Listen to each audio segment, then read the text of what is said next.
কুরআনের এমন কিছু আয়াত আছে যা পড়লে সরাসরি মনে হয় এটা আজকের পৃথিবীর কথা বলছে। আমাদের আজকের আলোচনার কেন্দ্রে থাকা আয়াতটি ঠিক তেমনই। এটা শুধু একটা ঐশ্বরিক সতর্কবাণী নয়, এটা যেন মানুষের ক্ষমতা আর সত্যের যে চিরন্তন লড়াই, তারই একটা এক্স-রে রিপোর্ট। ইতিহাসে জুড়ে আমরা একটা অদ্ভুত প্যাটার্ন দেখি। যখনই কেউ সমাজের ভুলগুলো ধরিয়ে দিতে আসে, তাকেই থামিয়ে দেওয়া হয়। কেন? একটা সমাজ কেন নিজের অ্যালার্ম সিস্টেমকে, মানে যারা সতর্ক করে, তাদেরকেই ধ্বংস করে দেয়? আজ আমরা ঠিক এই প্রশ্নেরই গভীরে যাব, পবিত্র কুরআনের সূরা আল ইমরান এর ২১ নম্বর আয়াতের সাহায্যে। চলুন এই অসাধারণ আয়াতটার প্রতিটি শব্দ এবং এর পেছনের বিশাল প্রেক্ষাপটটা বোঝার চেষ্টা করি। প্রথমে আমি আয়াতটি তেলাওয়াত করছি। আউযুবিল্লাহি মিনাশ শাইতানির রাজিম। ইন্নাল্লাযীনা ইয়াকফুরুনা বিআয়াতিল্লাহি ওয়া ইয়াকতুলুনান নাবিয়্যিনা বিগাইরি হাক্কিন ওয়া ইয়াকতুলুনাল্লাযীনা ইয়া'মুরুনা বিল কিসতি মিনান নাস ফায়াবাশশিরহুম বিআযাবিন আলীম। এর বাংলা অনুবাদ হল, যারা ন্যায় বিচারের নির্দেশ দেয় তাদেরও হত্যা করে, আপনি তাদের যন্ত্রণাদায়ক সুসংবাদ দিন। এই আয়াতটা শোনার পরেই এর তীব্রতাটা গায়ে লাগে। এখানে কোনো রাগঢাক নেই, সরাসরি তিনটি ভয়াবহ অপরাধের কথা বলা হচ্ছে। প্রথমত, আল্লাহর আয়াতকে অস্বীকার করা, সত্যকে জেনে বুঝে প্রত্যাখ্যান করা। দ্বিতীয়ত, নবীদের হত্যা করা। আর তৃতীয়টা হলো যারা সমাজের ন্যায় বিচারের কথা বলে তাদেরও। এবং এখানেই আয়াতটা একটা অবিশ্বাস্য মোড় নেয়। আল্লাহ এখানে একটা সমীকরণ দাঁড় করাচ্ছেন যা শুনলে গায়ে কাটা দেয়। তিনি বলছেন, একজন নবীকে হত্যা করা আর তার অনুপস্থিতিতে একজন সাধারণ মানুষ যে শুধু সত্য আর ন্যায়ের কথা বলছে তাকে হত্যা করা, এই দুটো অপরাধ তার চোখে সমান।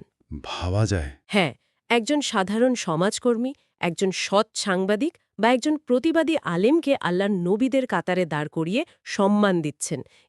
এটা সত্যের পতাকাবাহীদের জন্য এক অসাধারণ স্বীকৃতি। এটা আসলে একটা চমকে দেওয়ার মতো বিষয়। আর আয়াতের শেষে যে শব্দটা ব্যবহার করা হয়েছে, ফাবাশশিরহুম বা সুসংবাদ দিন, এটা তো আরও অদ্ভুত।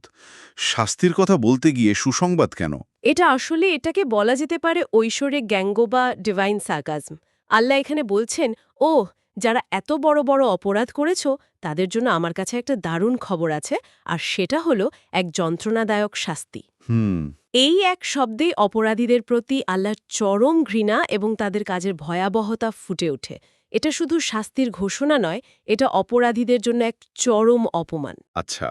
এর মাধ্যমে বোঝানো হচ্ছে তাদের ভালো কিছু পাওয়ার সামান্যতম সম্ভাবনাও নেই। বোঝা যাচ্ছে।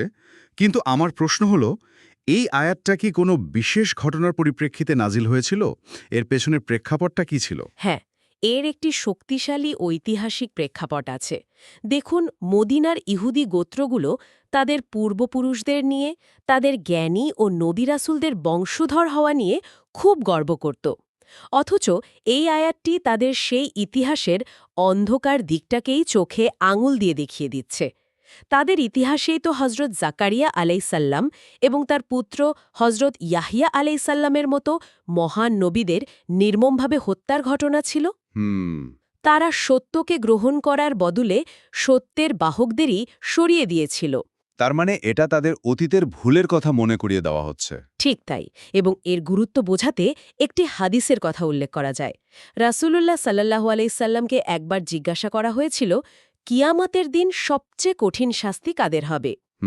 তিনি উত্তরে বলেছিলেন, যে ব্যক্তি কোনো নবীকে হত্যা করেছে অথবা এমন কোনো ব্যক্তিকে হত্যা করেছে যে ন্যায়ের আদেশ দিত এবং অন্যায়ের নিষেধ করত। এই কথা বলার পর তিনি ঠিক এই আয়াতটি তেলাওয়াত করে শোনান। তার মানে নবীর হত্যাকারী আর ন্যায়ের আদেশদানকারীর হত্যাকারী উভয়ের শাস্তি সর্বোচ্চ পর্যায়ের। একদম। আর তাফসিরে ইবনে কাসিরে এই বিষয়ে একটি ঘটনা উল্লেখ আছে, যা শুনলে আপনি বুঝতে পারবেন এই অপরাধ কতটা ভয়াবহ রূপ নিতে পারে।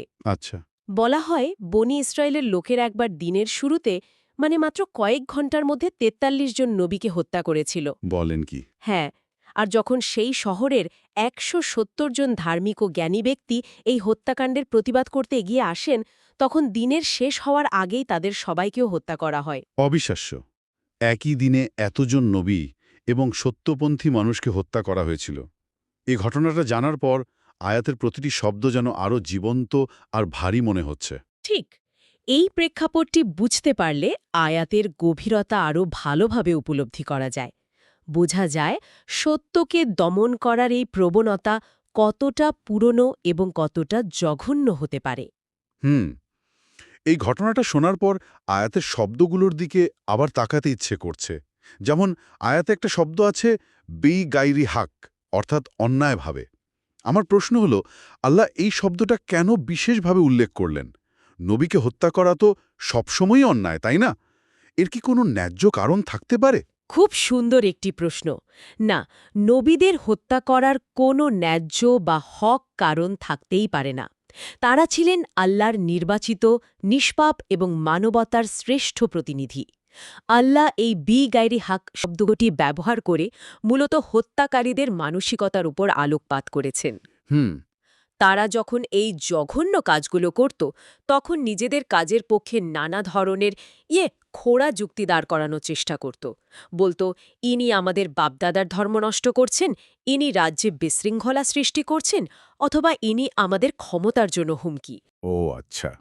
তার মানে তারা নিজেদের অন্যায়কে ন্যায্য প্রমাণের চেষ্টা করত। ঠিক ধরেছেন, তারা নিজেদের অপরাধকে একটা যুক্তির মোড়ক দেওয়ার চেষ্টা করত। কিন্তু আল্লাহ বিগাইরি হক শব্দটি ব্যবহার করে তাদের সেই সব মিথ্যা যুক্তিকে এক কথায় বাতিল করে দিচ্ছেন। তিনি বলছেন, তোমাদের কোনো যুক্তিই গ্রহণযোগ্য নয়। তোমাদের এই হত্যাকাণ্ড ছিল চটচট অন্যায়। এর পেছনে ছিল শুধু ক্ষমতার লোভ, সত্যকে গোপন করার ইচ্ছা আর ব্যক্তিগত অহংকার। এটা পরিষ্কার হলো। কিন্তু আয়াতের যে অংশটা নিয়ে আমরা আগেও কথা বলছিলাম, আর মানুষের মধ্যে যারা ন্যায় বিচারের নির্দেশ দেয় তাদেরও হত্যা করে, এই সমীকরণটা নিয়ে আমি আরও একটু ভাবতে চাই। এটা কি শুধু রূপক অর্থে বলা হয়েছে, নাকি আক্ষরিক অর্থেই তাদের অপরাধ নবীদের হত্যার সমান? এটা আক্ষরিক অর্থেই। এর তাৎপর্য বিশাল, এবং এটাই এই আয়াতের অন্যতম শক্তিশালী বার্তা।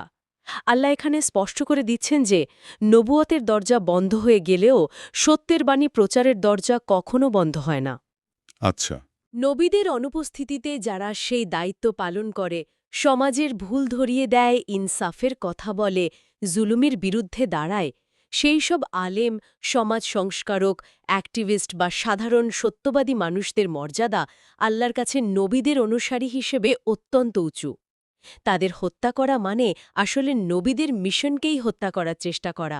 তার মানে সত্যের পতাকা যেই বহন করুক, তার উপর আক্রমণ করা মানে আল্লাহর পাঠানো সত্যের ওপরই আক্রমণ করা। প্রিসাইসলি। একদম।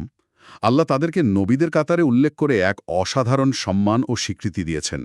এর মাধ্যমে আল্লাহ এই বার্তা দিচ্ছেন যে সত্যের বাণী বহনকারী যে কোনো ব্যক্তি তার কাছে অত্যন্ত মূল্যবান, সে নবী হোক বা সাধারণ মানুষ। এই আলোচনাটা শোনার পর মনে হচ্ছে এই আয়াত শুধু হাজার বছর আগের কোনো গোত্রের জন্য নাজিল হয়নি, এর বার্তা তো চিরন্তন। আজকের পৃথিবীতে এর প্রাসঙ্গিকতা কোথায়? আমরা কি এর উদাহরণ আমাদের চারপাশে দেখতে পাই? অবশ্যই। এই আয়াতের বার্তা সম্ভবত আজকের পৃথিবীতে আরও বেশি প্রাসঙ্গিক এবং প্রকট। আমরা হয়তো এখন নবীদের হত্যা করতে দেখি না, কিন্তু নবীদের রেখে যাওয়া কাজ যারা করছেন তাদের হত্যা বা দমন করার প্রবণতা তো প্রতিনিয়ত দেখছি। কয়েকটি আধুনিক উদাহরণ নিয়ে কথা বলা যাক। যেমন ধরুন সমাজ সংস্কারকদের হত্যা।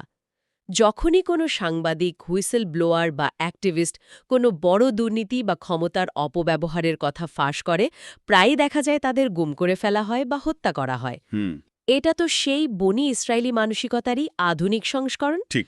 সরাসরি হত্যা না করতে পারলেও তাদের কণ্ঠকে চিরতরে থামিয়ে দেওয়ার চেষ্টা করা হয়। দ্বিতীয়ত, আলেমদের উপর নির্যাতন। যখন কোনো সত্যপন্থী আলেম শাসকের অন্যায়ের বিরুদ্ধে কথা বলেন, যখন তারা ন্যায়ের পক্ষে দাঁড়ান, তখন তাদের উপর নেমে আসে নির্যাতন। তাদের হয় জেলে ভরা হয় অথবা মিথ্যা অভিযোগে মৃত্যুদণ্ড পর্যন্ত দেয়া হয়। এটাও তো সত্যের কণ্ঠরোধ করার সেই একই চেষ্টা। হ্যাঁ, এটা তো প্রায়ই খবরে দেখা যায়। কিন্তু এর বাইরেও তো আরও সূক্ষ্ম উপায় আছে, তাই না? যেমন ধরুন চরিত্র হনন বা সোশ্যাল মিডিয়ায় কাউকে একঘরে করে দেওয়া। একদম ঠিক পয়েন্টে এসেছেন।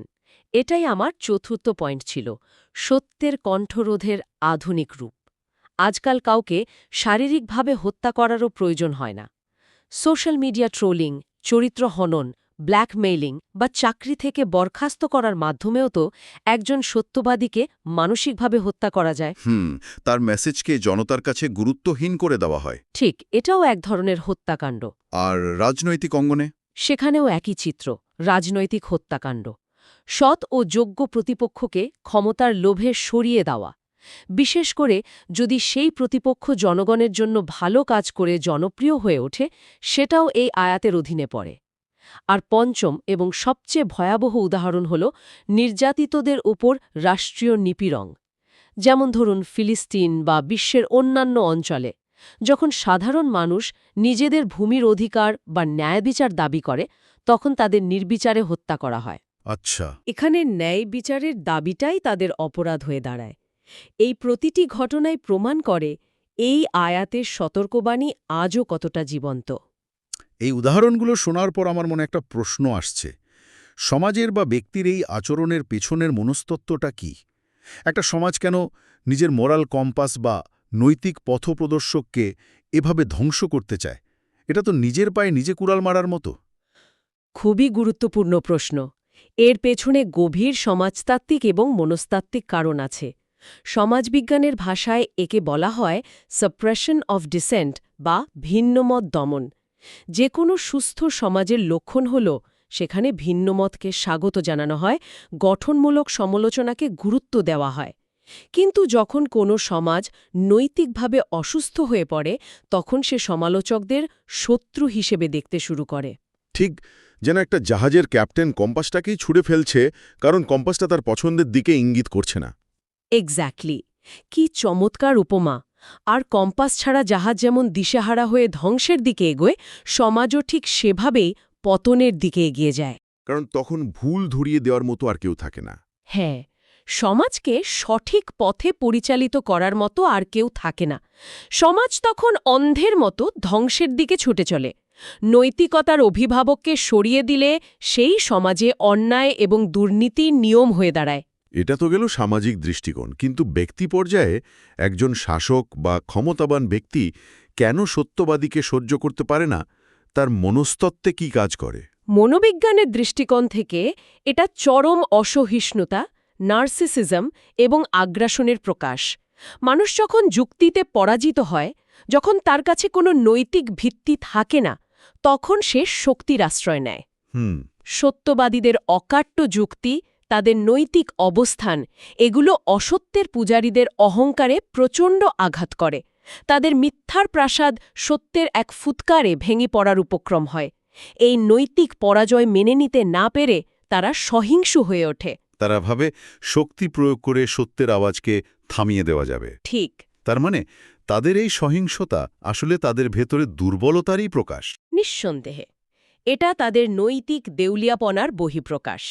আর আল্লাহ তাদের এই অসহিষ্ণু এবং সহিংস মানসিকতাকেই কঠোর শাস্তির যোগ্য বলে ঘোষণা করেছেন। তাহলে এই পুরো গভীর আলোচনা থেকে আমরা যদি কয়েকটি মূল শিক্ষা বা টেকঅ্যাওয়ে পয়েন্ট বের করতে চাই, সেগুলো কি হবে? আমার মনে হয় কয়েকটি বিষয় খুব স্পষ্টভাবে উঠে এসেছে। প্রথমত, সত্যের পথে চলাটা ফুল বিছানো পথ নয়। এখানে বাধা আসবে, ঝুঁকি থাকবে, এমনকি জীবনের ঝুঁকিও। নবীদের জীবনই তার সবচেয়ে বড় প্রমাণ। সুতরাং সত্যের অনুসারীদের মানসিকভাবে যে কোনো পরিস্থিতির জন্য প্রস্তুত থাকতে হবে। দ্বিতীয়ত, সমাজে ন্যায়ের আদেশ দেওয়া এবং অন্যায়ের প্রতিবাদ করা একটি নবুয়তি কাজ, অর্থাৎ এটি নবীদের কাজেরই একটি অংশ। এর মর্যাদা আল্লাহর কাছে অত্যন্ত উঁচু, যা এই আয়াত থেকেই প্রমাণিত। আর তৃতীয়ত, যারা সত্যবাদীদের ওপর নির্যাতন চালায় বা তাদের হত্যা করে, আল্লাহ তাদের কখনো ছাড় দেন না। তাদের জন্য এই দুনিয়া এবং পরকালে অপমানজনক শাস্তি নির্ধারিত। ইতিহাস সাক্ষী, কোনো সত্য হত্যাকারী জাতি বা ব্যক্তি শেষ পর্যন্ত টিকে থাকতে পারেনি। আর চতুর্থ কোনো শিক্ষা আছে কি? হ্যাঁ, একটি সূক্ষ্ম কিন্তু গুরুত্বপূর্ণ শিক্ষা। আল্লাহর কিতাবে সুসংবাদ শব্দটি দেখলেই উৎফুল্ল হওয়ার কারণ নেই। দেখতে হবে সেই সুসংবাদটি কাদের জন্য এবং কিসের সুসংবাদ। কারণ পাপী ও অত্যাচারীদের জন্য আল্লাহর সুসংবাদ আসলে এক ভয়াবহ সতর্কবার্তা। অসাধারণ। সবশেষে যদি এই আয়াতের সারকথা এক বাক্যে বলতে হয়, তাহলে কি দাঁড়ায়? সার কথা হল সত্যবাদীদের কণ্ঠ রোধ করা, তাদের ওপর জুলুম করা বা তাদের হত্যা করা আল্লাহর বিরুদ্ধে যুদ্ধ ঘোষণার শামিল। নবীদের রক্ত এবং সত্যপন্থী সংস্কারকদের রক্ত আল্লাহর কাছে অত্যন্ত মূল্যবান। অত্যাচারীরা নিজেদের সাময়িকভাবে শক্তিশালী ও বিজয়ী মনে করতে পারে, কিন্তু তাদের জন্য এক বেদনাদায়ক সুসংবাদ অর্থাৎ এক নিশ্চিত ও ভয়াবহ পরিণতি অপেক্ষা করছে। আজকের আলোচনা আমাদের একটি গভীর সত্যের মুখোমুখি দাঁড় করিয়েছে। আয়াতটির ব্যাখ্যার শেষ বার্তাটি ছিল, সত্যের পক্ষে দাঁড়ান, বাতিলের ভয়ে পিছু হটবেন না। এটা আমাদের সবার জন্য প্রতিদিনের জীবনে মনে রাখার মতো একটি বিষয়। এই জটিল পৃথিবীতে, যেখানে সত্য কথা বলা প্রায়শই ঝুঁকিপূর্ণ, যেখানে ক্ষমতার দাপটে ন্যায় বিচার অনেক সময় চাপা পড়ে যায়, সেখানে একজন সাধারণ ব্যক্তি কিভাবে নিজের নৈতিক অবস্থানে অটল থাকতে পারে, কিভাবে সে সত্যের কণ্ঠরোধকারী না হয়ে তার রক্ষাকারী হওয়ার ভূমিকা পালন করতে পারে, তা সে যত ছোট পরিসরেই হোক না কেন।